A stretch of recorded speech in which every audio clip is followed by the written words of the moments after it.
petit temps pour saluer Brice Lalonde, ancien ministre de l'Environnement, qui nous fait le plaisir de se joindre à nous. Nous allons démarrer doucement ce séminaire. Je vous remercie à tous les trois de consacrer du temps à la JE. Et ça faisait longtemps d'ailleurs qu'on n'avait pas reçu l'IFPEN et on est ravis de pouvoir travailler à nouveau avec vous. Pour débuter, je vais rappeler un petit peu à celles et ceux qui ne vous connaissent pas bien. Oui, pardon, désolé, j'avais des bugs. Qui sont les intervenants du jour. Donc, Pierre Fonchevet, vous avez commencé à être connu des journalistes français comme directeur général de l'énergie et du climat au sein du ministère de la Transition énergétique, et puis aussi comme président de l'Autorité de sûreté nucléaire, une institution que vous avez quittée il y a peu, puisque vous présidez désormais aux destinées de l'IFPEN, ex-Institut français du pétrole, depuis 2 ans, si ma mémoire est bonne. Depuis 1 an. Depuis 1 an, alors c'est encore... Bon, ça ne change pas grand-chose. Florence Delprajano, vous êtes physicienne et vous êtes la responsable au sein de l'IFPEN du programme captage stockage du carbone. J'espère ne rien avoir dit de mauvais dans cette très courte introduction. Et donc, nous allons parler aujourd'hui d'une des technologies appelée à se développer, puisqu'elle est considérée par le GIEC, par l'Agence internationale de l'énergie, comme l'un des leviers de décarbonation de l'industrie, enfin de certains types d'industries lourdes en tout cas. Il s'agit du captage et stockage géologique du CO2. On verra aussi que derrière ce diptyque, il peut y avoir aussi la valorisation du CO2, une espèce de recyclage industriel qui est en plein développement. Je vais tout de suite passer la parole à Pierre Fonchevet. Monsieur le Président, vous nous rappelez en 2 mots l'émission de l'IFPEN qui a changé d'acronyme il y a quelques années, et puis vous nous présentez un petit peu le gros de vos travaux en matière de CSC, comme on dit dans le jargon. Oui, merci beaucoup pour cette introduction. Quelques mots sur l'IFPEN. Vous avez dit que c'était l'ancien Institut français du pétrole. Historiquement, on a été créé après la Deuxième Guerre mondiale, effectivement, pour développer les technologies oil and gas. Il y a une dizaine d'années à peu près, on a été renommé, mais pas simplement renommé. On est devenu IFPEN avec le EN voulant dire énergie nouvelle. Et alors, c'est pas simplement du façadisme, comme on dit. Aujourd'hui, il y a plus de 60% des activités de la maison qui sont tournées vers les nouvelles technologies de l'environnement au sens large, et de l'écologie d'ailleurs, plus récemment. Et nous sommes considérés, y compris par des juges externes, je pensais à l'Agence internationale de l'énergie, nous avons été classés 4e au plan mondial dans le domaine des innovations en matière de NTE justement, et de technologie bas carbone. On en est assez fiers dans la maison, et tout ça en ayant évolué à grande vitesse sur les 10-15 dernières années, en ayant réorienté nos activités. Alors, on a un certain nombre de slides. Florence prendra le relais pour présenter ce qui est CCUS. Quelques mots généraux peut-être, page suivante. 2020, comment ça se présente? Vous connaissez à peu près le panorama sur les questions énergétiques. Alors, c'est d'abord une récession économique mondiale très forte, hein, moins 3,5 en moyenne, donc sans précédent. Une très forte chute de la consommation de pétrole, tirée par la baisse des transports, hein, vous voyez, moins 9%. Même chose sur le gaz naturel, un peu moins touché. Et bonne nouvelle, mais c'est une nouvelle de circonstance, puisqu'elle est liée à la récession économique, une baisse de nos émissions de CO2. Et puis, dans le même temps, pour paraphraser quelqu'un d'autre, dans le même temps, on voit que dans le domaine, on a pris 2 exemples, dans les domaines énergie nouvelle, il se passe beaucoup de bonnes choses, et ça accélère en plus. On a pris deux exemples, voitures électriques. Le taux de vente de véhicules électriques en Europe était de 4% en 2019. En 2020, ça a fait plus que doubler. Et vous le verrez sur un slide suivant, c'est un phénomène qu'on observe au niveau mondial et pas simplement en Europe. Même chose pour les ENR. on a pris éolien et solaire.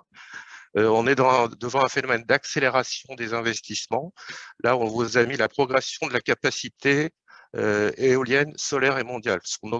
De fait, elle est en augmentation. Les deux sont en augmentation. Et en 2020, ça a encore accéléré. Il y avait plus 16% d'éolien terrestre, par exemple.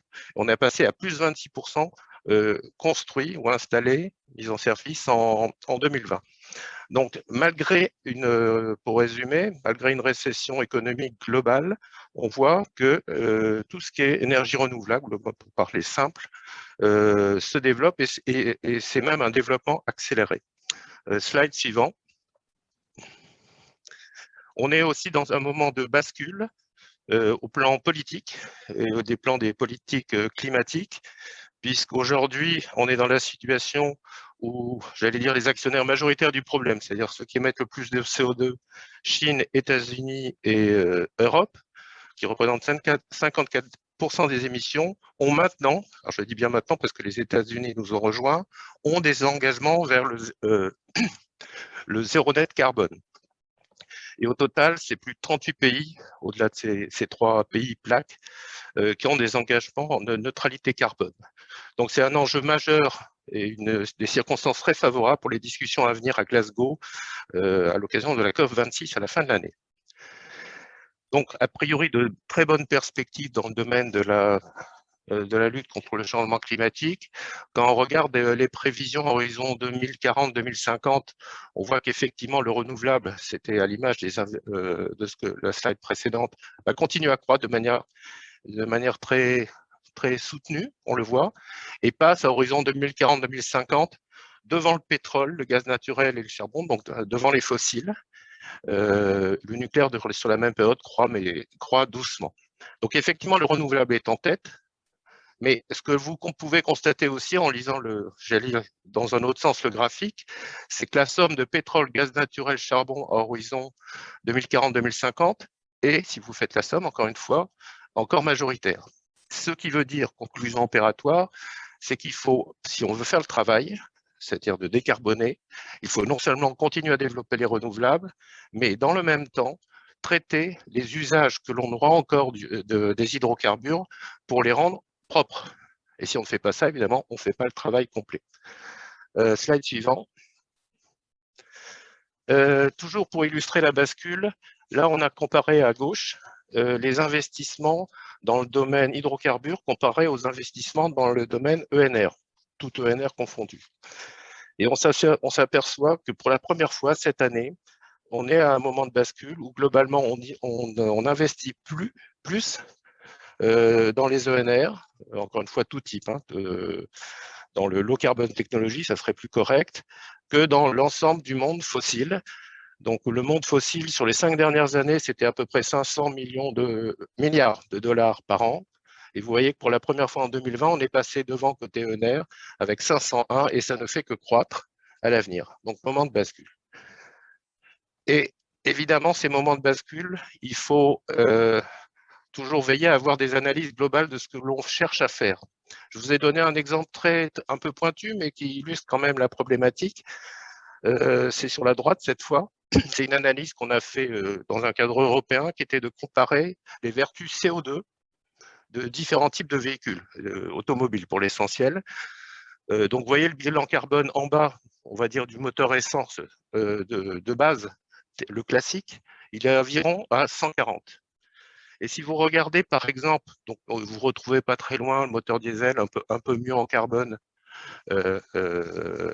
Et si vous regardez les véhicules électriques, c'est ça qui est relativement intéressant, vous apercevez que le véhicule électrique, quand vous faites le bilan complet, analyse de cycle de vie sur le carbone, si vous avez un mix moyen européen, à ce moment-là, vous avez certes un gain en CO2 de votre véhicule électrique, mais il est relativement faible. Vous voyez que le bilan complet est à peu près à 120 contre 140 pour le moteur essence.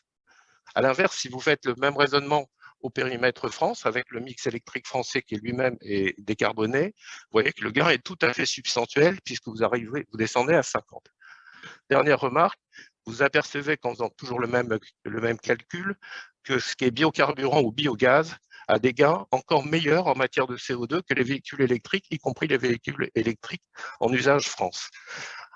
Donc, on a d'ailleurs développé dans la maison cette capacité d'analyse globale de toutes les externalités de manière à s'orienter vers les meilleures technologies possibles, en tout cas vu de chez nous et au vu de ce genre d'études, qui demandent à être d'ailleurs complétées. Je vous ai donné l'exemple du CO2, mais dans les véhicules, il y a un autre enjeu qui s'impose aussi à nous, c'est la question de la santé, de la pollution de l'air. Et évidemment, le graphique que je vous présente, là, mériterait d'être complété en agrégeant d'autres externalités, notamment les questions de pollution de l'air. Évidemment, le merit order ne serait pas le même. Slide suivant. Je vais rapidement parler de d'autres technologies que le CCS, même si le CCS est tout à fait important. Là, c'était une planche sur l'hydrogène et le développement, tous les développements à la fois en termes de production et d'usage que cela suppose devant nous. On vous a mis sur la droite un slide de l'AIE qui illustre le besoin en hydrogène qu'on va avoir. Vous voyez qu'à des horizons alors ils sont assez lointains là, une cinquantaine d'années, on s'attend à un très fort développement du marché de l'hydrogène dans le monde. Mais ce qui est intéressant sur ce graphique, c'est que ce marché de l'hydrogène serait, suivant l'AIE, pour moitié constitué de l'hydrogène vert, c'est-à-dire produit à partir de renouvelables ou en tout cas d'énergie décarbonée. Mais pour l'autre moitié, pour arriver à faire le chemin, il faut aussi s'attacher à produire de l'hydrogène bleu, c'est-à-dire celui qu'on produit par réformage du méthane, mais avec, et ça fait le lien avec la présentation de Florence, mais avec captage et stockage de CO2 de manière à ne pas avoir d'émissions de CO2 à cette occasion. Donc, il faudra les deux pour arriver à faire ce que l'on veut faire dans le domaine de l'hydrogène. Transparent suivant. Autre exemple, j'ai parlé tout à l'heure de la montée en puissance des véhicules électriques. C'est une bonne nouvelle dans les achats neufs. Vous aviez les premiers chiffres de 2020. Et si on accroît, si on fait des simulations pour voir ce que cela donne dans le futur, on a augmenté fortement, c'est les hypothèses qui sont en haut à gauche, le taux de pénétration des véhicules électriques. Et on a essayé de revoir le résultat que ça avait globalement. Alors, vous voyez que malgré une pénétration qui est très forte, et supposée forte dans les années, encore plus forte dans les années à venir, vous voyez que l'effet sur le parc, il est loin d'être immédiat. La partie verte, certes, évidemment, s'accroît, mais elle représente à peu près 20% en 2040. Donc, on est très loin du compte. Et ça veut dire qu'il faut aussi avoir d'autres solutions si on veut avoir des effets sur l'environnement et sur les émissions de CO2. En particulier, les biocarburants sont une partie de la transition pour le domaine transport qui est tout à fait important. Et puis, une autre remarque qui concerne peut-être plus les puissances publiques, tout ce qui permet d'accélérer le renouvellement d'un parc a évidemment beaucoup de vertus écologiques, et en particulier les politiques dites de prime à la casse permettent d'accélérer les scénarios de changement des parcs de véhicules plus rapidement que bien d'autres. Les biocarburants, c'est juste une mention, sont des technologies assez matures, et notamment les biocarburants de deuxième génération. Yves Penn est sur les procédés diesel, essence et biojet aussi, sous forme de biocarburants, qui là aussi sont des solutions qui sont sur le marché potentiellement. Là, les démonstrations technologiques ont été faites et donc elles sont disponibles. Et je pense en particulier pour les biojets, le secteur de l'aviation. En attendant d'avoir un avion à hydrogène, c'est probablement une des solutions qui permettra d'avoir des résultats rapides. Et on constate d'ailleurs une demande du secteur aéronautique de pouvoir avoir accès à de tels biocarburants à des horizons, encore une fois, relativement rapides, dans la perspective notamment de la sortie de leur situation de crise qui est particulièrement forte. Transparent suivant. Là, c'est un zoom sur un autre domaine qui lui aussi est à l'agenda politique, c'est le recyclage des plastiques. Alors, c'est un sujet qui est arrivé par les effets du plastique potentiellement sur la santé humaine et animale, notamment en mer. Il y a un autre enjeu dont on parle peu, c'est que le plastique vient du pétrole et ça permet aussi d'économiser, de consommer moins de pétrole dans le système. Les procédés, il en existe, ils sont déjà sur étagère pour ce qui concerne. Il y a plusieurs manières de recycler, suivant la manière dont on casse le plastique et les molécules de plastique. Il y a le circuit court, où simplement, pour être clair, par une action mécanique et thermique, on retrouve les polymères d'origine. Alors ça existe, mais c'est pas très puissant, et notamment, ça ne permet pas de fabriquer des plastiques, notamment à usage alimentaire, c'est-à-dire des plastiques à forte valeur ajoutée finale. Nous sommes sur un procédé qui est plus intrusif de recyclage, qui s'appelle la dépolymérisation. On revient au monomère. Donc là, on a un prototype qui est en train de tourner au Japon, en partenariat avec une PME japonaise qui était déjà sur le sujet recyclage, qui permet cette fois de revenir au monomère et de refabriquer ce que l'on veut, y compris des plastiques à forte valeur ajoutée. C'est là-dessus qu'on est, et c'est quelque chose qui devrait pouvoir se déployer industriellement d'ici 3-4 ans. Voilà, le slide suivant nous emmène dans le monde normalement du CCUS. Florence? Ah, micro.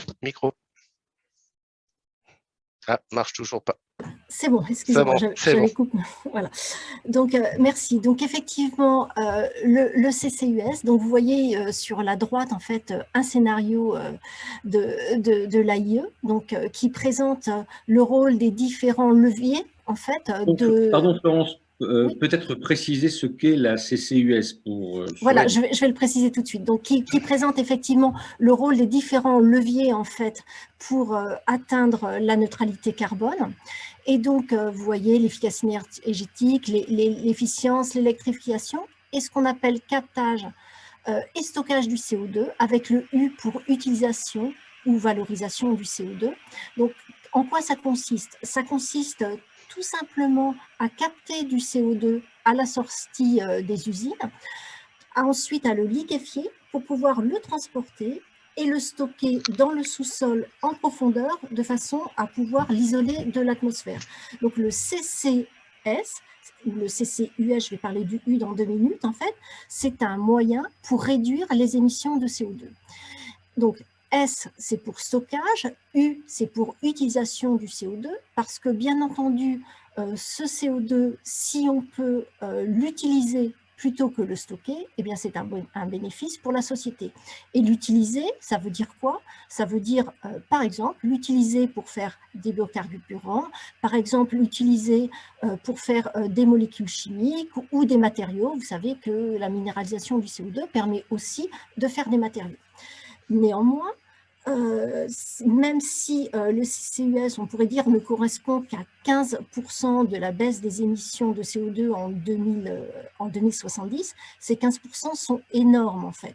Ce qu'il faut savoir, c'est qu'en 2050, le captage, stockage et utilisation du CO2 doit permettre d'éliminer, de réduire les émissions de CO2 à hauteur de 5 gigatonnes.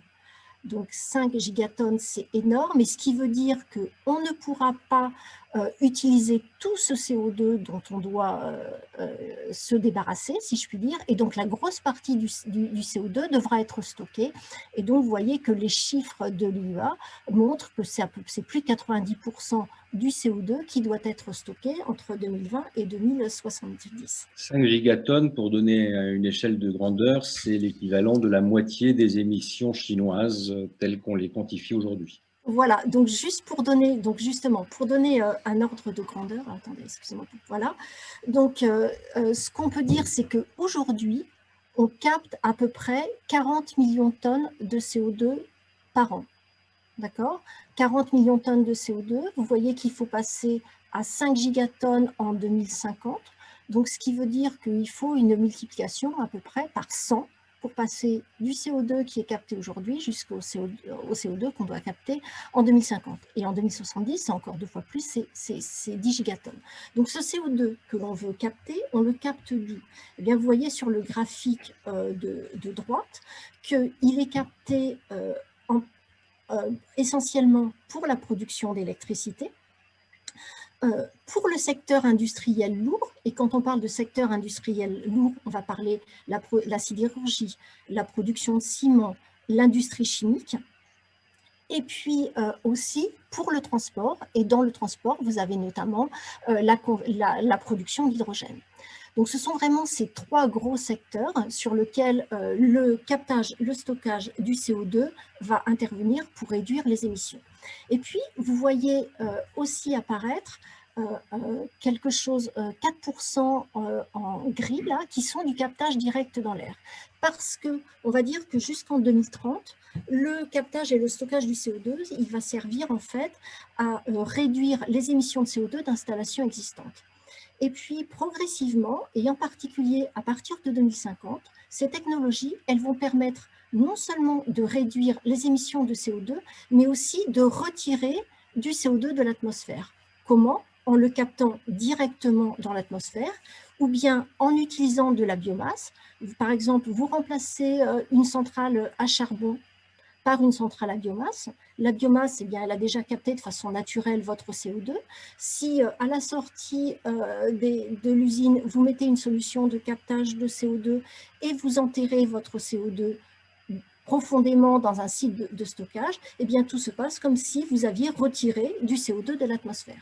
Et c'est quelque chose qu'on va parler, ces réductions du CO2 de l'atmosphère sont essentielles aujourd'hui pour tenir les accords de Paris et donc limiter le réchauffement climatique à 2 degrés, voire 5 degrés Celsius, voire 1,5 degrés Celsius. Donc, ce que je voulais vous dire aussi, c'est que le CCS, en fait, ce n'est pas du tout une technologie nouvelle, hein, c'est même une technologie qui marche aujourd'hui.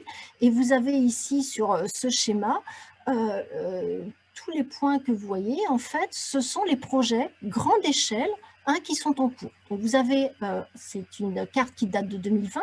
Donc, en 2020, vous aviez 65 projets de captage, transport, utilisation ou stockage du CO2 qui étaient en cours dans le monde. Et vous voyez un certain nombre de projets aux États-Unis, mais aussi un certain nombre de projets en Europe. Et puis, on verra tout à l'heure qu'en Europe, il y a un projet français qui est le projet 3D dont je vous parlerai à la fin. Et puis, quelques projets en Chine, ce qui est extrêmement important parce que, vous savez, la Chine est aussi évidemment un très, très gros émetteur de CO2. Voilà, et donc ces 65 projets grande échelle, eh bien, ils permettent de capter à peu près 40 millions de tonnes de CO2 par an. Alors, un focus sur la France maintenant. Alors, bien évidemment, en raison de la décarbonation profonde du mix énergétique français, les émissions de CO2 sont relativement limitées quand on les compare aux autres pays. Néanmoins, ce n'est pas parce que ces émissions de CO2 sont limitées que l'objectif de la neutralité carbone est simple à atteindre. Au contraire, vous avez ici la trajectoire en fait qui est prévue dans la stratégie nationale bas carbone française, qui vous montre en fait tous les efforts qui sont à faire, sachant qu'en France, on a comme levier évidemment la décarbonation de l'industrie, donc le recours au nucléaire, le recours aux renouvelables, la réduction des consommations énergétiques, la réduction des émissions qui ne sont pas liées à la consommation d'énergie, donc la transformation d'un certain nombre de process. Et puis, vous avez aussi l'augmentation des puits de carbone, et c'est là qu'intervient en fait le captage, le stockage et l'utilisation du CO2.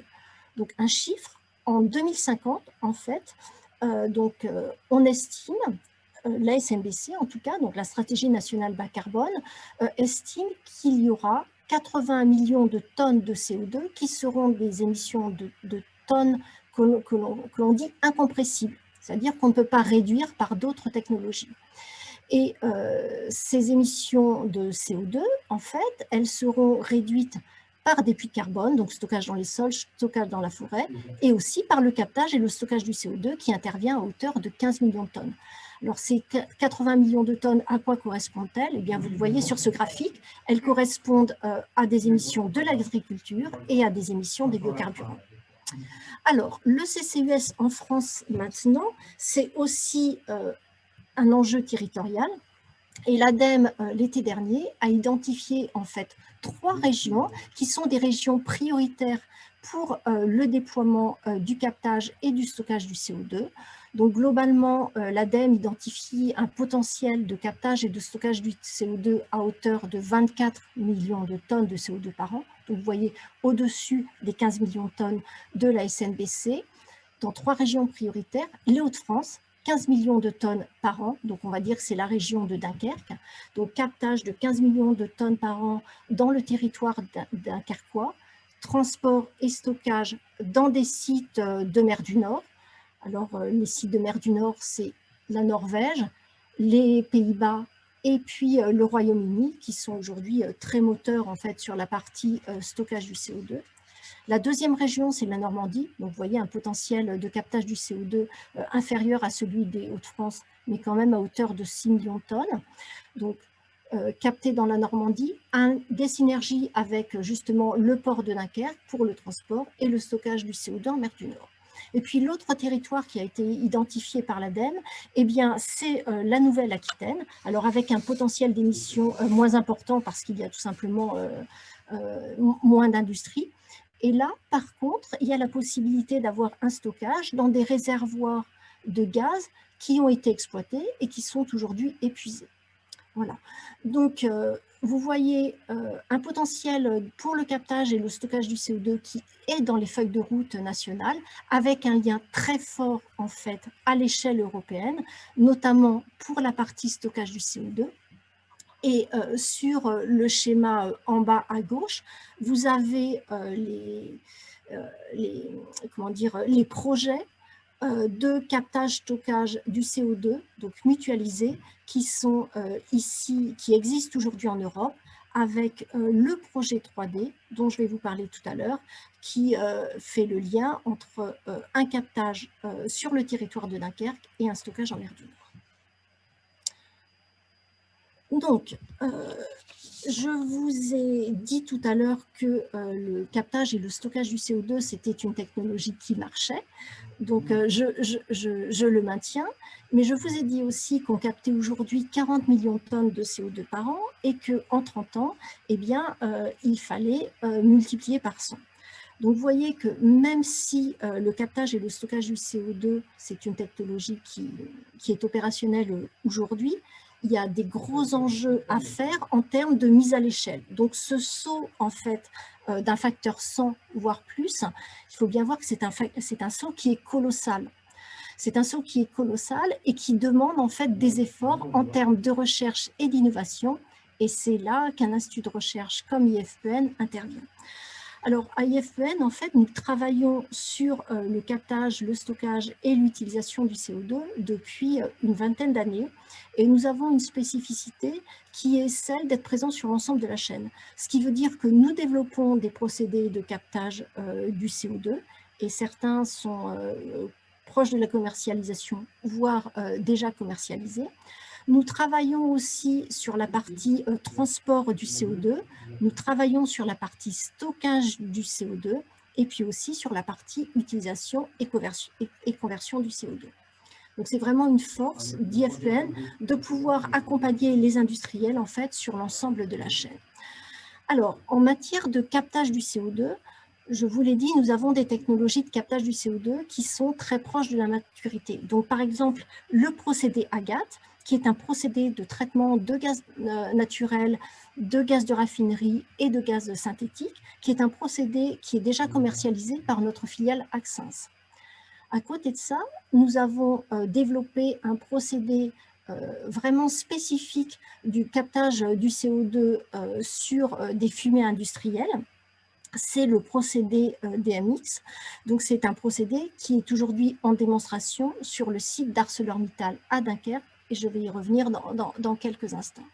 Et puis, nous travaillons aussi sur d'autres types de procédés, et je voulais mentionner aussi le procédé CLC, CLC pour combustion en boucle chimique, qui est un procédé qui est aujourd'hui dans une étape de démonstration sur un pilote en Chine et qui permet, lui, d'adresser en fait le CO2 qui est présent dans les fumées de raffinerie pour la pétrochimie et pour les centrales biomasse. Donc ces procédés-là, en fait, ce sont des procédés qui sont proches de la maturité. Donc, un procédé qui est déjà commercialisé, c'est le procédé Agathe. Le procédé DMX, il devrait pouvoir être mis sur le marché dès 2025. Et le procédé CLC, on va dire 2028, enfin avant 2030. Et puis, bien entendu, à côté de ça, on travaille sur des procédés encore plus innovants. Pourquoi? Parce que vous voyez sur ce graphique de l'ADEME le coût du CCS, qui est quand même relativement important. On va dire qu'il varie globalement entre 50 et 150 euros la tonne de CO2 en fonction de la nature des fumées, en fonction de la distance du transport, en fonction du site de stockage. Un coût un tout petit peu moins important pour les émetteurs français. Mais vous voyez surtout que le captage du CO2, qui est ici en vert, c'est vraiment le nerf de la guerre en termes de coût. C'est normal, hein, capter, transporter et stocker du CO2, ça demande des efforts et ça a un coût par rapport à ne rien faire du tout. Ce coût moyen, on va dire, de 100 euros la tonne du CO2, il est à comparer bien sûr avec la valeur du CO2 aujourd'hui, qui ce matin, je crois, était de l'ordre de 50 euros la tonne de CO2. Donc vous voyez qu'on n'y est pas encore et c'est pour ça qu'on travaille sur des procédés encore plus innovants qui vont permettre de réduire encore les coûts. Donc ça, c'était pour la partie captage. Pour la partie stockage, ce que je souhaite partager avec vous, c'est qu'on a aujourd'hui les capacités de stockage pour stocker le CO2 que l'on a besoin de stocker pour atteindre la neutralité carbone. Quelques chiffres, hein.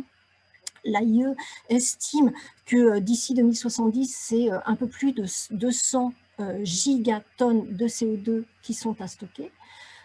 Les estimations du potentiel de stockage sont aujourd'hui 40, voire parfois 200 fois supérieures à ce volume. Donc, on sait qu'on a les capacités de stockage. Maintenant, même si on sait qu'on a les capacités de stockage, il y a énormément de travail à faire pour savoir où exactement on va stocker le CO2. Et c'est ce travail qui est un travail lourd de caractérisation des réservoirs qui est aujourd'hui en cours dans un certain nombre d'instituts. Et puis, bien sûr, au-delà de ces enjeux techniques, il y a bien entendu toute la question de la perception de ces technologies par la société civile. Vous le savez, les questionnements sont multiples, hein, par exemple sur la légitimité du recours au CCS. Et à IFPN, nous développons en fait des analyses de cycle de vie, par exemple, pour pouvoir quantifier les bénéfices environnementaux d'une situation avec CCS, par rapport à une situation sans CCS ou par rapport à des alternatives. C'est aussi quelque chose qui est extrêmement important pour le déploiement de ces technologies. Et je termine par un exemple qui est un exemple de captage du CO2. Donc, le procédé DMX que vous avez vu apparaître sur la carte des projets européens du CO2. Donc, c'est vraiment une première en France, hein. C'est un procédé qui a été développé par IFPN. Donc, c'est un procédé que l'on dit de captage par solvant, ce qui veut dire que vous avez une installation qui va recueillir les fumées qui sont émises, par exemple, par l'industrie sidérurgique. Ces fumées, en fait, elles vont être passées dans un solvant. Le solvant, il va capter ce CO2. Et puis après, dans une deuxième tour, vous allez relâcher le CO2 pour après pouvoir le transporter et le stocker. Et puis votre solvant, il va être recyclé. Et ce qui fait la force de ce procédé DMX, c'est que la capacité du solvant à stocker le CO2, elle est supérieure en fait à celle des procédés qui existent sur le marché aujourd'hui. Elle est supérieure et puis aussi, quand on va libérer le CO2, on va le libérer en chauffant, eh bien, le solvant développé par IFPN, il a besoin de moins d'énergie aussi que les procédés classiques pour être régénéré et donc pour ce recyclage. Donc, ce qui fait que ce procédé qui est aujourd'hui en cours de démonstration sur le site d'ArcelorMittal à Dunkerque, eh bien, il devrait être plus performant que les procédés qui existent aujourd'hui et on espère un gain en coût global à peu près de 30%. Ce procédé, en fait, c'est 15 ans de recherche à IFPN, depuis l'étape du laboratoire jusqu'à cette phase, en fait, de démonstration. Donc, dans un projet qui est le projet 3D, 3D pour DMX Demonstration in Dunkerque, qui est un projet qui est financé par la Commission européenne. Donc, outre la démonstration de ce procédé DMX, on travaille aussi dans ce projet à la préparation, en fait, d'une première industrielle pour capter du CO2, par exemple sur l'usine sidérurgique d'ArcelorMittal. Mais ce procédé-là, il ne vise pas qu'à capter les émissions de la sidérurgie, il peut aussi capter les émissions des cimenteries, par exemple, etc. Et puis dans ce projet, on étudie aussi un cluster qui permettrait de capter environ 10 millions de tonnes de CO2 sur la région de Dunkerque et de le transporter et le stocker après en mer du Nord. Donc, dans un premier temps, en Norvège, aux Pays-Bas ou au Royaume-Uni. Donc ce projet, c'est vraiment un projet qui est extrêmement important parce que, bien entendu, c'est la démonstration d'un procédé de captage du CO2, mais c'est aussi la préparation d'un cluster industriel pour capter, transporter et stocker le CO2 émis donc, par les industriels français. Donc juste pour conclure sur la partie captage et stockage du CO2, donc c'est une technologie qui apparaît aujourd'hui dans tous les scénarios, donc qui est incontournable pour atteindre l'objectif de neutralité carbone. Un des freins, c'est bien entendu, c'est le coût de ces technologies. Je vous ai dit entre 50 et 100 € la tonne du CO2 pour un coût du CO2 qui est aujourd'hui à 50 € la tonne du CO2 et un vrai besoin aussi de R&D pour pouvoir lever un certain nombre de verrous pour réduire les coûts. Voilà, je vous remercie. Merci à vous. On va ouvrir maintenant la séance de questions-réponses, si vous le voulez bien. J'en avais une pour griller la politesse à mes petits camarades. Est-ce que on a l'impression finalement qu'une bonne partie du succès de cette technologie repose dans le fait que le CO2 sera ou valorisé de façon industrielle, alors on peut peut-être rappeler quelles sont les grandes options sur la table, ou injecté dans le sous-sol sous-marin, puisque on a vu qu'un certain nombre d'opérations dans le passé en Europe ont avorté par manque d'acceptation du public de voir du CO2 injecté sous ses pieds. On a vu ça notamment aux Pays-Bas, une grosse opération avec Shell. Et j'ai cru comprendre que l'expérimentation qui avait été menée à Lac par Total avait été grandement facilitée par la pose de capteurs solaires sur les mairies locales ou des choses comme ça. Donc, est-ce que la dimension acceptation, vous l'avez étudiée parce que pour beaucoup de gens, finalement, le CO2 qu'on va injecter, c'est un déchet dont on ne veut pas non plus sous ses pieds. Je ne sais pas comment on répond, peut-être à deux voix. Alors, je partage entièrement ce qui vient d'être dit, la question d'acceptabilité des stockages, alors en particulier onshore, de déchets finalement, parce que c'est ça, la voie stockage, ça renvoie au fait que c'est un déchet puisqu'il n'a pas de nouvelle utilisation. Et pour nous, un point central, alors on ne prétend pas décréter l'acceptabilité sociale. Je pense au plan technique, c'est ce que disait Florence, on a, par notre historique aussi, on a une très bonne connaissance de la manière dont les stockages, alors à l'époque ça pouvait être du oil and gas ou les gisements, plutôt oil and gas, comment ils se comportent. Et donc, du coup, on a pas mal de compétences à la maison pour dire comment un tel stockage souterrain se comporterait en présence de CO2, et notamment après sa fermeture. Parce que l'essentiel des questions, c'est est-ce qu'en gros, ça va rester étanche pour le reste du temps à courir.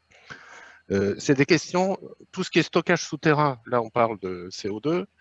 J'ai bien connu un autre projet de stockage souterrain qui lui aussi pose problème. Enfin, pose question, on va dire, je ne sais pas s'il pose problème, mais en tout cas, qui appelle beaucoup de questions, c'est celui de CIGEO, de stockage des déchets radioactifs. Là, la période de temps qu'il faut considérer est encore beaucoup plus grande, ça se compte en centaines de milliers d'années. Là, on estime la question reste pertinente à l'échelle d'à peu près, je dirais 100-200 ans à peu près, c'est-à-dire hors de portée, c'est-à-dire même à 100-200 ans, il ne faut plus qu'il y ait de dispositions actives. On peut demander à un État ou même à un industriel pendant 30 ans de surveiller le gisement une fois fermé, mais on ne peut pas le demander à 200 ans. Et on peut toujours le demander, mais on n'aura pas de certitude que cela sera le cas. Donc, il faut vraiment apporter des réponses techniques extraordinairement fiables pour savoir comment on passe de la période où il y a une surveillance par un industriel ou par un État à une période où il n'y en a plus besoin. Et il faut être extrêmement clair sur la démonstration qu'on apporte évidemment sur cette période de temps à plus 50, plus 200 ans. Il se trouve que dans la maison, on a cette capacité technique. Alors, ça ne résout pas tous les problèmes d'acceptabilité sociale. Simplement, il y a un autre paramètre qui a été évoqué et qui est très important d'avoir en tête, et tout le monde ne l'a pas en tête. Évidemment, la solution valorisation, elle paraît plus sympa. Parce que c'est plus un déchet. On en fait quelque chose, et quelque chose, alors notamment quand on fabrique des molécules, non pas pour des carburants, mais pour des matériaux, on a l'espoir de pas, on a clairement l'espoir, on stocke quelque part le CO2 dans une forme relativement stable. Donc ça a l'air sympa. Et c'est de fait sympa, plus sympa que le stockage. Simplement, les chiffres parlent, c'est-à-dire que le gisement potentiel de réutilisation, c'est 8% du problème. Donc clairement, la question de l'acceptabilité sociale des stockages, la voie CCS, le S, est quand même la voie très, très, très majoritaire. Et il va bien falloir qu'on arrive à apporter des réponses claires. Alors, la science en apportera, il y a aussi du travail du côté des puissances publiques aussi. Et d'ailleurs, parmi les points sur lesquels on cherche, on a beaucoup parlé des analyses de cycle de vie, c'est-à-dire des choses qui permettent d'avoir un jugement robuste, ensemble des paramètres d'intérêt, notamment environnementaux, pris en compte. Mais il y a un autre sujet sur lequel on envisage de travailler, c'est avec les sciences humaines et sociales, pour voir comment. Alors, quelles sont les questions qui nous seront posées? Alors, on en a déjà une petite idée, hein, parce que c'est effectivement pas la première fois qu'il y a des tels projets, pas toujours avec succès, enfin, conduit à terme. On a une idée des questions, mais aussi comment apporter des réponses qui soient convaincantes. C'est scientifiquement fondées, mais aussi convaincantes, parce que ça ne sert à rien de faire un très beau raisonnement scientifique, bien étayé. Si ça ne convainc personne, ça ne marche pas. Donc, on va sans doute nouer des partenariats assez rapidement, hein, dans les mois qui viennent, avec des spécialistes des sciences humaines et sociales pour essayer de faire au mieux. Et encore une fois, le CCS est quand même globalement relativement incontournable, en tout cas vu d'ici. Florence, je ne sais pas si… Il y avait une double question de Christian Guyard. Christian, vous la posez? Oui, bonjour.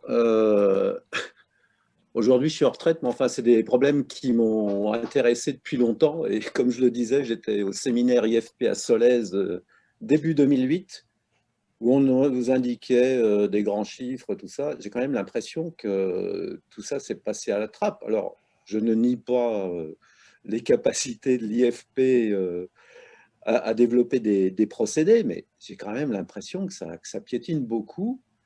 Et que finalement, le fait de capter le CO2 juste pour aller le mettre sous le tapis, entre guillemets, ça va coûter très cher. Et puis que finalement, par rapport à utiliser le CO2 comme mine de carbone, enfin, je sais pas, je trouve, moi, ça me dépasse un peu, ça. J'ai quand même l'impression que c'est une solution qui est comme les stations d'épuration, ben, ça coûte très cher, et puis on s'aperçoit qu'éviter de produire des déchets, c'est quand même mieux.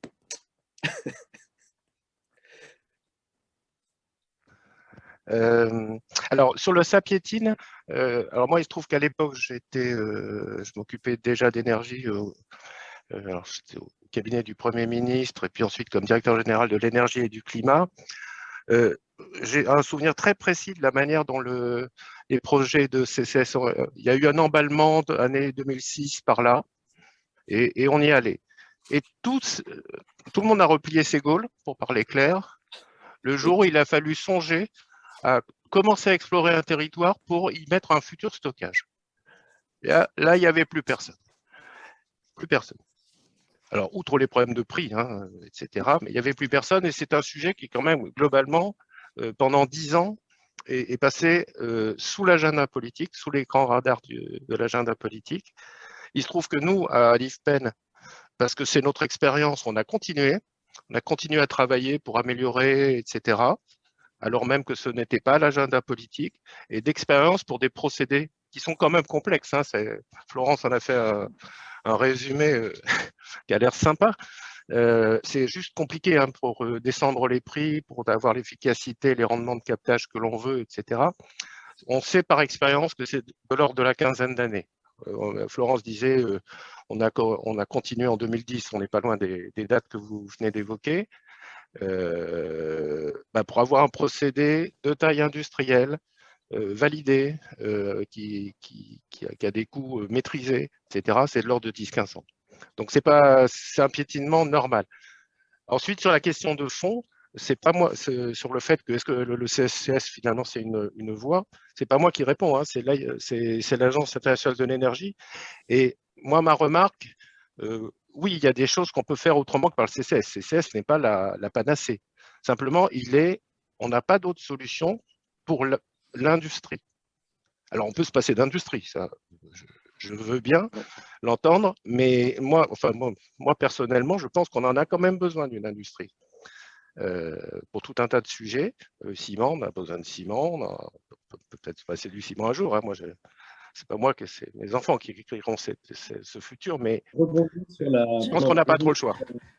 Pour rebondir sur la question de Christian, je me souviens aussi que l'un des freins au déploiement de la CCS, notamment pour les centrales électriques, c'était d'abord que la plupart des centrales en service ne sont pas conçues pour accepter un système de captage, et deuxièmement qu'il y avait un problème de place, puisque bon nombre de systèmes importants ont une taille à peu près équivalente au tiers de l'installation industrielle qu'on veut décarboner et qu'il n'y a pas toujours la place disponible.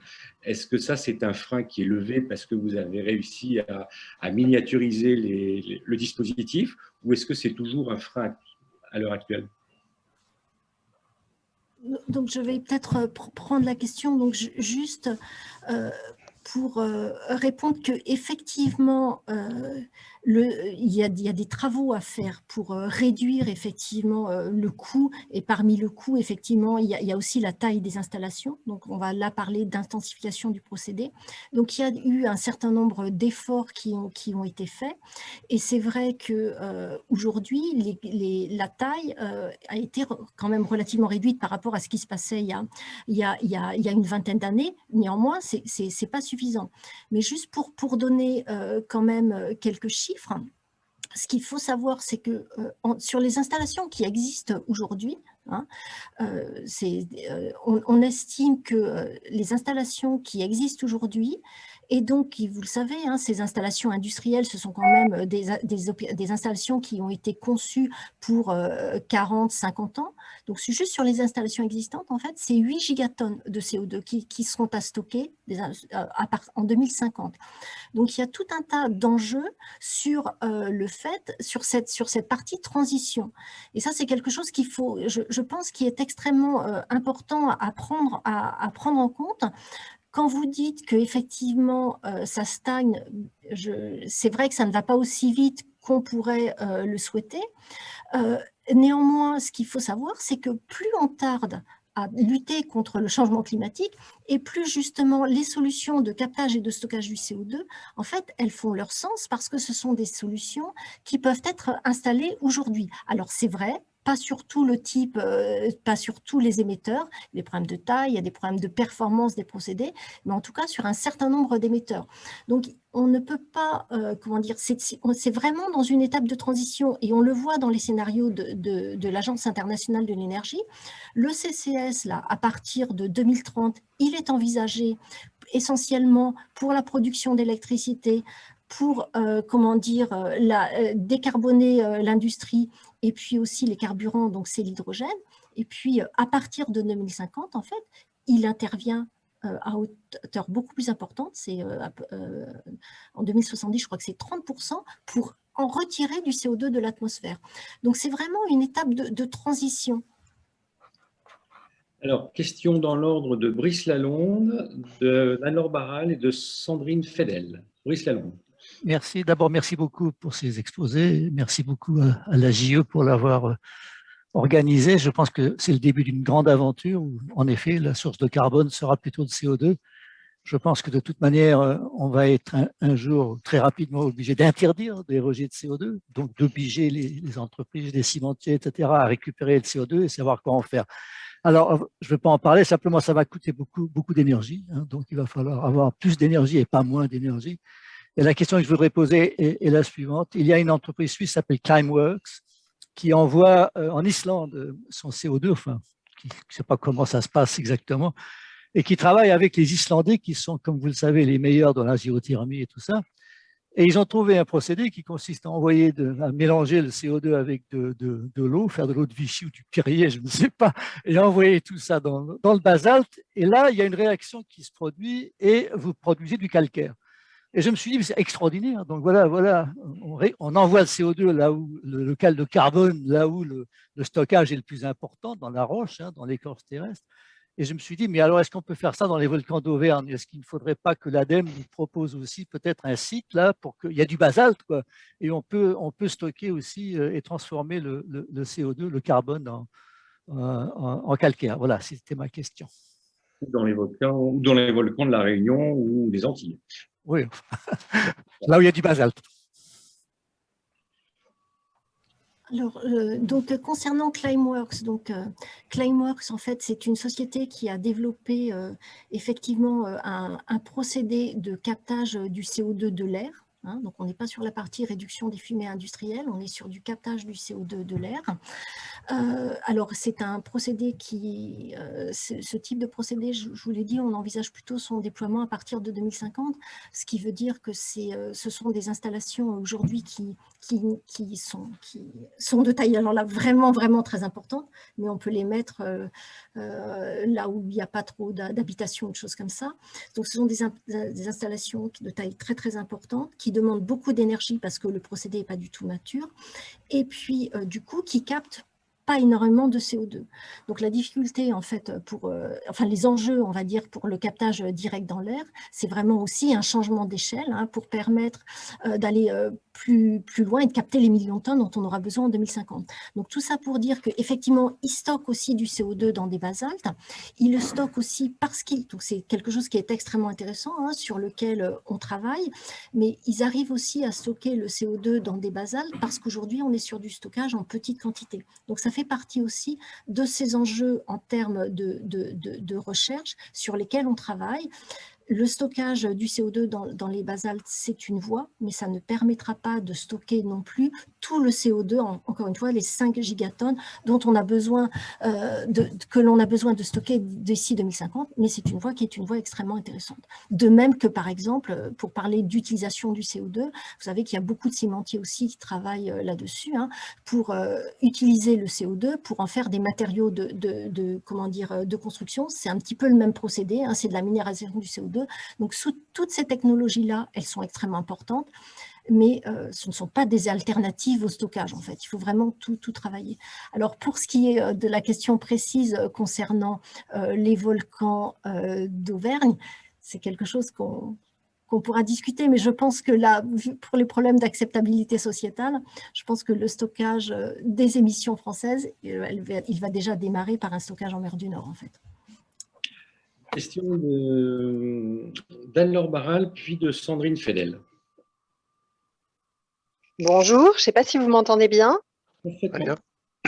Merci pour votre exposé. La question est toute simple. Est-ce que vous pouvez revenir sur les différentes filières intéressées par le CO2 capté? Alors, j'ai bien compris que ce n'était que 8% de la solution, mais effectivement, à part les bulles du Perrier, est-ce que vous pourriez me dire un petit peu ce qu'il y a d'autre sur la table dans les perspectives? Merci. On parle d'utilisation, hein, c'est ça? Tout à fait. Oh, d'accord. Alors Florence, elle a peut-être la liste en tête, à part le Perrier. Hein. Donc effectivement, aujourd'hui, pourquoi on parle du Perrier? Parce qu'effectivement, aujourd'hui, une partie du CO2 en fait, est directement utilisée pour l'alimentaire, hein, le Perrier, le Coca, etc. Et d'ailleurs, vous le savez peut-être, il y a une pénurie aujourd'hui de CO2 alimentaire. C'est une toute petite partie du problème. Les grands champs d'application pour l'utilisation du CO2, c'est d'abord tout ce qui est biocarburant. C'est extrêmement important pour pouvoir, on va dire, limiter les émissions qui sont liées à la mobilité. Donc c'est vraiment là-dessus que portent les efforts et on travaille dessus à l'IFP. Il y a la partie… Florence, il faut peut-être préciser parce que ça paraît un peu mystérieux. Moi j'ai appris beaucoup en arrivant dans cette maison, mais il s'agit de produire des carburants. Donc on a d'un côté les CO2, vous ramenez de l'hydrogène et vous essayez de refabriquer des hydrocarbures que vous mettez dans les voitures qui émettent du CO2. Donc il y a un côté, alors c'est effectivement le transport avec des carburants qui réutilisent du CO2 qui a lui-même été émis par les véhicules d'avant ou d'autres industries ou l'industrie, ça tourne en rond, c'est-à-dire que le bilan de vos transports est effectivement neutre en CO2, mais il n'est que neutre. Donc ça c'est important à avoir en tête. Et deuxième chose, pour passer de CO2 à du CH4 ou tout autre hydrocarbure, il faut casser pour partie évidemment la molécule de CO2, qui a la fâcheuse caractéristique chimique, c'est pas dogmatique ce que je dis, d'être très stable. Donc c'est certes du carburant, mais il faut beaucoup d'énergie pour arriver à l'obtenir. Mais ça fournit de l'énergie. Voilà. Donc il y a un petit côté Shadok quand même dans l'idée de carburant issu du…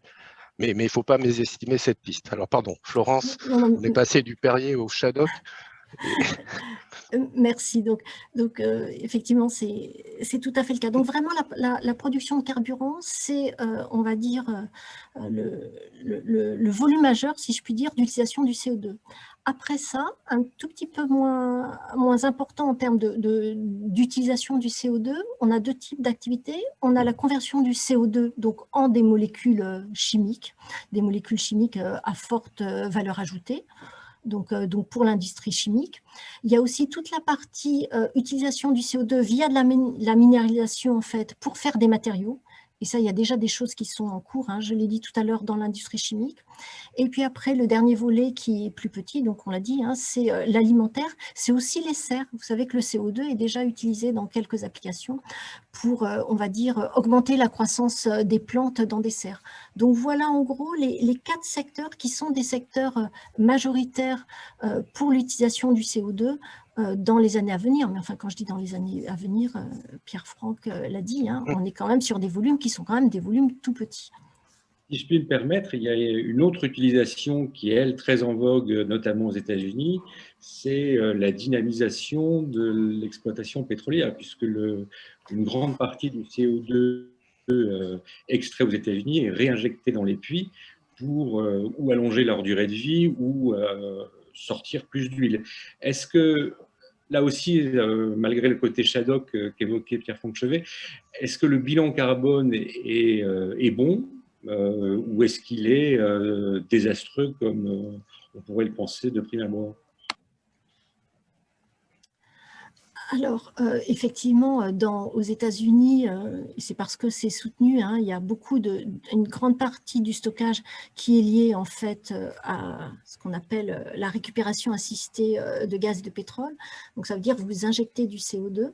Ça permet effectivement de pousser le pétrole qui est piégé dans des ports.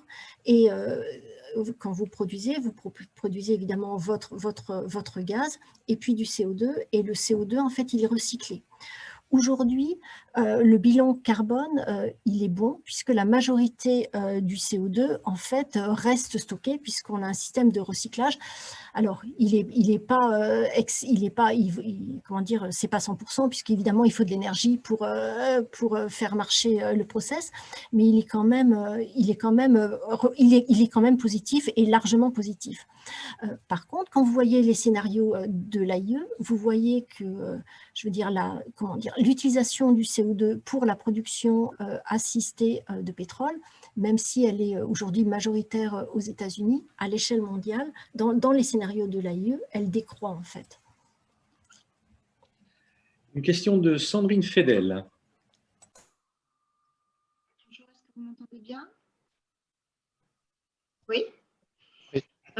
Avant de poser ma question, je voudrais revenir sur ce que vous venez de répondre à Anne-Laure Barral, que ce soit la production de carburant, la valorisation pour faire des matériaux ou l'utilisation dans les serres. Est-ce que ça, on en a des applications déjà en France? Est-ce qu'on a concrètement des usines, des entreprises voilà, qui travaillent là-dessus? Alors, Florence, moi je oui, ne sais pas. Voilà. Oui. On a quelques applications. On a des applications en France. Alors, ce sont des applications, on va dire, plutôt à l'échelle de démonstrateurs, plutôt qu'à grande échelle. Mais c'est le cas en fait à l'échelle mondiale. Donc oui, on a des démonstrateurs en France, à la fois sur ces différentes applications. Ce qu'il faut voir, c'est que pour les serres, c'est quand même des toutes petites tailles. Hein. Pour l'industrie chimique, il y a beaucoup de cimentiers en fait qui travaillent dessus, et on voit justement que le captage du CO2, donc la minéralisation du CO2, ça permet aussi de renforcer en fait les matériaux. Sur la partie industrie chimique, il y a aujourd'hui un certain nombre de pilotes qui sont en cours, et puis sur les biocarburants aussi, enfin Pierre-Franck en a parlé tout à l'heure. Après, encore une fois, c'est toujours ce même problème d'échelle. Hein. Pour compléter la réponse, Climeworks, sur son site historique en Suisse, alimente directement à partir de son aspirateur à CO2 une serre voisine. Donc là, il y a un circuit court de la valorisation du carbone. Mais à ma connaissance, c'est une installation unique en Europe. Okay. Et pour revenir à ma question d'origine, vous parliez beaucoup d'acceptabilité tout à l'heure. La question avant l'acceptabilité, c'est justement de savoir ce que la population doit accepter. Donc même si c'est loin pour l'instant en mer du Nord, ce projet important, comment on peut être sûr qu'il n'y a pas de fuite voilà, et comment, quand on multipliera ça par 100, on pourra être sûr que ce soit sur Terre ou dans la mer, il n'y ait pas de conséquences ni pour les habitants, mais aussi pour la biodiversité aux endroits où ça va se trouver. Oui, non. C'est la question qu'il faut se poser et sur laquelle on doit apporter des réponses très claires. Moi, je n'ai pas personnellement la réponse, je ne suis pas géologue professionnel. Florence a certainement plus de vision sur les sujets, mais c'est clairement la question qu'il faut. On ne peut pas imaginer de laisser un doute planer sur le fait que finalement cette injection de stockage dans un stockage souterrain ne va pas fuir un jour, parce qu'à ce moment-là, là pour le coup, on n'aura pas fait le boulot, tout simplement. En plus, une inétanchéité, voire un peu brutale d'un stockage, certes le CO2 quand il est en faible densité quand même dans notre atmosphère, ça ne fait pas grand-chose en termes de santé humaine, mais un relargage massif de CO2, là par contre ça peut faire de très gros dégâts. Donc il faut clairement répondre à ces questions. Les esquiver d'aucune manière, encore une fois on n'aurait pas fait le boulot si on ne sait pas répondre à cette question. Malgré tout, je reviens quand même, on tourne autour du U, Florence va compléter ma réponse, l'utilisation. Le 8% qui était affiché, c'est une question c'est même pas technologique, c'est-à-dire c'est pas bridé par la technologie actuelle, c'est bridé par les gisements potentiels. Gisement de ciment, enfin consommation de ciment, consommation de tel ou tel produit. Donc c'est plutôt un majorant de la taille donc c'est la question de taille que Florence évoquait. C'est pas à l'échelle, indépendamment de la technologie qui fera papa ou maman, tout simplement des gisements que l'on a d'utilisation. Florence, sur la partie relargage voilà. Ou sécurité. Donc effectivement, c'est une question essentielle. Donc on y travaille, on a des éléments de réponse qui sont de quel ordre? D'abord, on a un certain nombre d'expériences sur des stockages du CO2 des sites de stockage du CO2, hein. Par exemple, le site de Sleipner, qui est, on va dire, le projet phare européen. Donc, Equinor injecte depuis, on va dire, 1996, 1 million de tonnes de CO2 par an, donc, dans un réservoir. Et donc, c'est un projet qui a fait l'objet d'énormément d'études, notamment en termes de suivi du panache de CO2 dans le sous-sol, et qui nous a permis aussi d'apprendre, comment se comportait le CO2, de vérifier nos modèles, de les adapter, de tester un certain nombre de moyens de surveillance. Donc, c'est un site européen, mais on en a d'autres, effectivement, à l'échelle mondiale. Ce qu'il faut savoir aussi, c'est que le projet Northern Lights, qui est vraiment ce gros projet, et là, c'est vraiment un élément déclencheur, je pense. C'est la première fois le gouvernement norvégien a donné le feu vert, donc en décembre dernier, hein, pour un stockage du CO2 sur ce site, donc au large de la Norvège, un stockage du CO2 commercial. Donc ça veut dire que ce projet pourrait, stocker du CO2 émis par un certain nombre d'industriels en Europe. Eh bien, la caractérisation de ce site, ça a pris quand même une dizaine d'années, parce qu'ils ont fait énormément de travaux, donc ils ont utilisé effectivement des outils d'exploration pétrolière pour caractériser ce site, et ce site va être important. Alors, concernant le recul, hein, je vous ai parlé d'une vingtaine d'années d'expérience de stockage et de CO2. Vous allez me dire, c'est pas beaucoup parce qu'on veut stocker le CO2 de façon pérenne. Et là, on va regarder ce qui se passe dans des réservoirs naturels de CO2. On a un certain nombre de sites naturels, hein, qui contiennent du CO2. Certains sont exploités justement pour le CO2 alimentaire. Donc, ces sites, ils contiennent du CO2 depuis des millions d'années. Eh bien, c'est en travaillant sur ces sites, en fait, qu'on apprend aussi le comportement du CO2 dans un réservoir sur des millions d'années. Donc, on a des données, en fait, pour répondre à ce type de questions. Et on y travaille. Après, effectivement, ce qui est important, c'est aussi de mettre en place un certain nombre de moyens de surveillance pour vérifier, notamment juste après, pendant un certain nombre d'années après le stockage, que le site se comporte bien comme il est prévu. Et vous parliez d'un stockage pour 100 à 200 ans, mais il se passe quoi après ? Non, alors, ce qui se passe, c'est que quand vous injectez du CO2 dans le sous-sol, votre CO2, vous l'injectez dans une phase dense, on va dire une phase liquide, etc. Donc, votre CO2, qu'est-ce qu'il fait dans le sous-sol? Donc, vous l'injectez dans le sous-sol, ce sont des roches qui contiennent, par exemple, de la saumure, donc qui est une eau très salée. Votre CO2, en fait, il va se dissoudre dans cette saumure. Et puis, il va aussi réagir avec la roche pour se minéraliser et donc arriver dans un état solide. Et vous voyez que plus le temps passe, et plus ce sont des phénomènes qui prennent du temps, et plus une partie importante de votre CO2 devient en phase solide. Et une fois que votre CO2 est solidifié, en fait, là, on va dire qu'il est dans un stockage pérenne.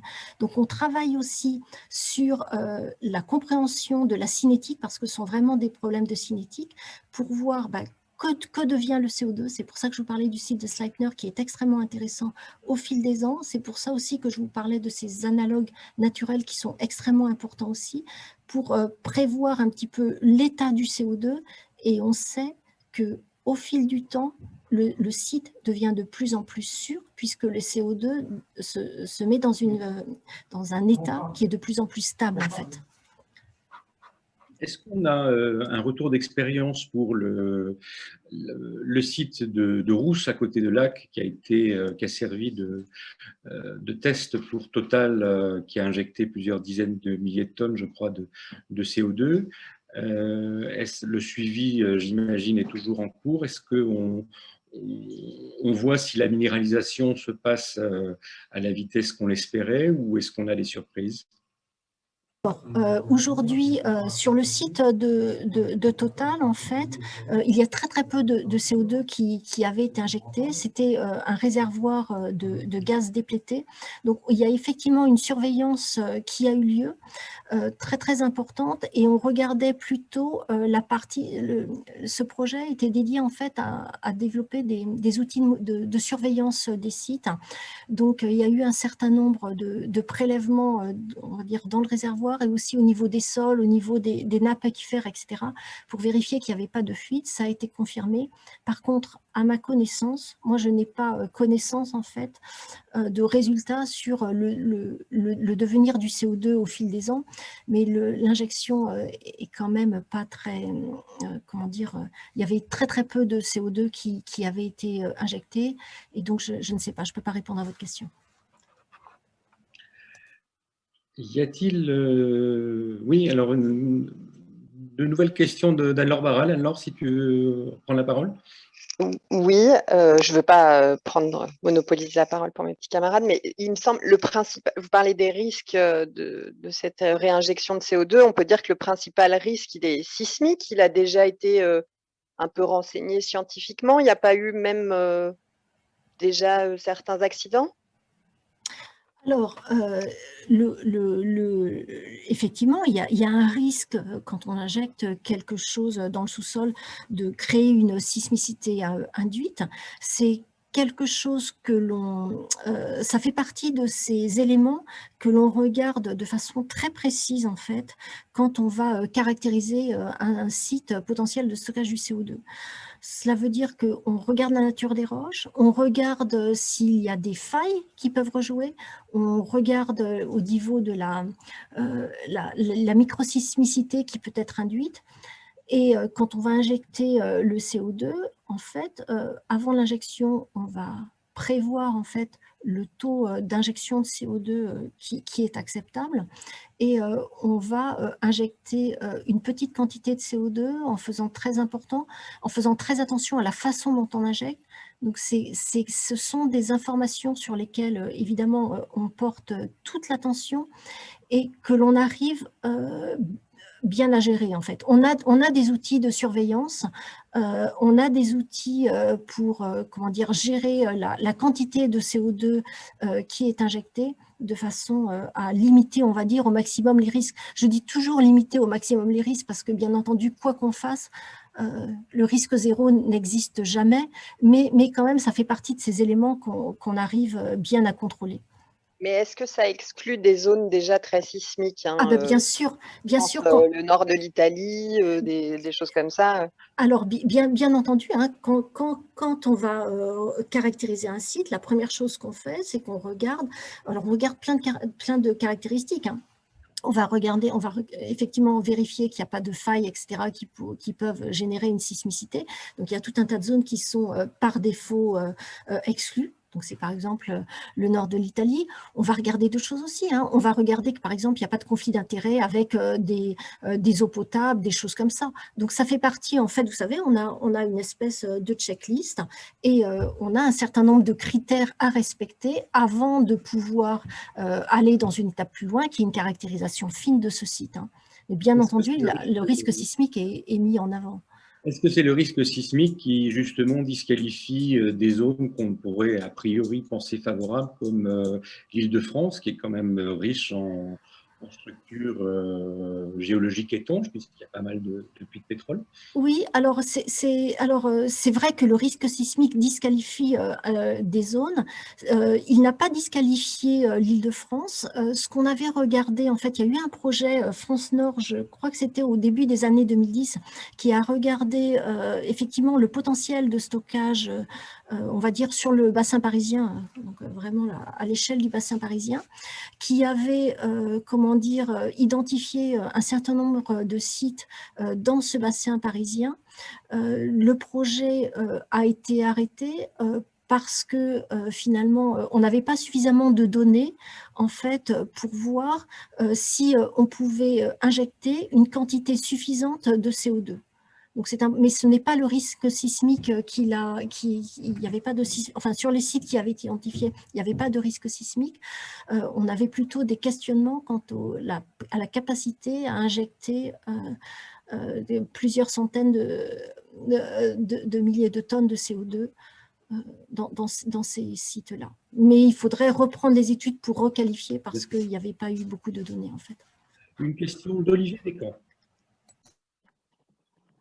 Oui, bonjour. Donc, je ne suis pas un grand spécialiste des questions qu'on traite aujourd'hui, donc vous excuserez la naïveté de ma question. Vous avez parlé de la solidification du CO2 avec le temps quand on l'injecte sous forme liquide, si j'ai bien compris. Et vous avez parlé aussi de poches de gaz, enfin de poches de CO2 naturelles, ce qui veut dire aussi qu'on peut avoir du CO2 sous forme de gaz. Du coup, est-ce qu'il y a aussi un risque que le CO2 qu'on injecte se retransforme en gaz et en CO2 sous forme gazeuse qui retourne à l'atmosphère et qu'on retrouve l'effet Shadog dont on a parlé plusieurs fois aujourd'hui? Alors, quand on va donc dans quoi va-t-on injecter dans quoi envisage-t-on d'injecter le CO2 aujourd'hui? Donc évidemment il y a les basaltes dont on a parlé tout à l'heure, et là il y a une comment dire, l'idée c'est vraiment les basaltes, ça permet effectivement de minéraliser le CO2 très rapidement. Sinon, il y a deux types de réservoirs qui sont des réservoirs dans lesquels on pense, enfin, on va pouvoir injecter beaucoup de CO2. On a les réservoirs de gaz épuisés. Et puis, on a ces aquifères salins profonds qui sont en fait, imaginez une grosse éponge avec un liquide, donc une eau très salée. Donc, quand vous injectez le CO2 dans ces réservoirs, et là, on va se placer à des profondeurs au-delà du kilomètre. Pourquoi au-delà du kilomètre? Parce qu'on est dans des conditions de pression et de température, donc avec le poids des sols au-dessus, qui font que le CO2, en fait, il va être dans un état dense. Donc, il va être dans un état, on va dire, supercritique ou liquide, quelque chose comme ça. Donc, quand il est dans le sous-sol, là, le CO2, il ne va pas redevenir, il ne peut pas redevenir gazeux. Le seul cas où il peut redevenir gazeux, c'est si vous injectez votre CO2 dans un réservoir déplété, donc qui est vide. Donc là, effectivement, vous allez avoir un changement de conditions de pression et de température, et vous allez pouvoir éventuellement avoir un CO2 qui devient gazeux. Et c'est pour cela qu'on travaille aujourd'hui à l'IFPN justement sur tout cet aspect injection de CO2 de façon à pouvoir limiter les risques. Mais c'est quelque chose, si vous voulez, sur lesquels on a aussi une certaine expérience, parce que quand on parlait tout à l'heure d'injection de CO2 pour produire des hydrocarbures, donc dans des réservoirs qui ont déjà commencé à être exploités, eh bien c'est un petit peu ce qu'on fait. Donc voilà, donc le risque, il est quand même relativement limité. Voilà. Une question géotechnique de Christian Guyard. Oui, c'est juste pour rappeler qu'en mer du Nord, il y a quand même eu des tassements importants des sols suite à l'extraction. Donc, on peut se dire que si on remet, ça va regonfler le sol? Non? C'est idiot ce que je dis? Non, c'est pas du tout idiot. Et il y a je ne sais plus si c'est il y a une dizaine d'années, peut-être quelque chose comme ça, il y a une étude qui a été faite sur Venise, en fait. Et l'idée, c'était d'injecter du CO2 dans des formations géologiques sous Venise, et il montrait qu'en injectant du CO2, effectivement, on pouvait sortir Venise des eaux. Donc c'est quelque chose qui est regardé. Alors, bien entendu, ça, c'est un article scientifique hein, qui a été, qui a été publié. Donc, bien entendu, quand on injecte du CO2, et si vous injectez beaucoup de CO2 très rapidement, etc., vous avez effectivement un risque vous avez une montée en pression puisque vous injectez quelque chose et donc vous avez un risque de soulèvement des sols. Donc ça fait partie de ces choses que l'on contrôle et que l'on contrôle alors de différentes façons, hein, mais par exemple par des images satellites. Hein. Les images satellites nous permettent aussi de voir effectivement le soulèvement des terres quand ou bien quand on produit des hydrocarbures ou bien quand on injecte. Donc ça fait partie de ces choses qu'on contrôle en fait. On a vu aux Pays-Bas que l'extraction du gaz naturel dans le gisement de Groningue a été quasiment mise à l'arrêt maintenant à la suite des risques sismiques très importants et des effondrements qu'on a vus. Donc effectivement, la question de Christian était tout à fait pertinente. Y a-t-il d'autres questions ou est-il temps d'aller manger? Une fois, deux fois, trois fois. Je crois que nous avons fait un premier bon tour de cette question. Merci à Pierre Fonchevet et à Florence Delprajano de nous avoir consacré du temps. Et puis, j'espère qu'on vous reverra sur les ondes de la JE très prochainement pour de nouvelles aventures de captage-stockage de CO2. Je crois que nos adhérents seraient très intéressés d'avoir vos diapositives, si cela est possible. Est-ce que vous pouvez nous les envoyer, qu'on puisse les diffuser aux personnes inscrites?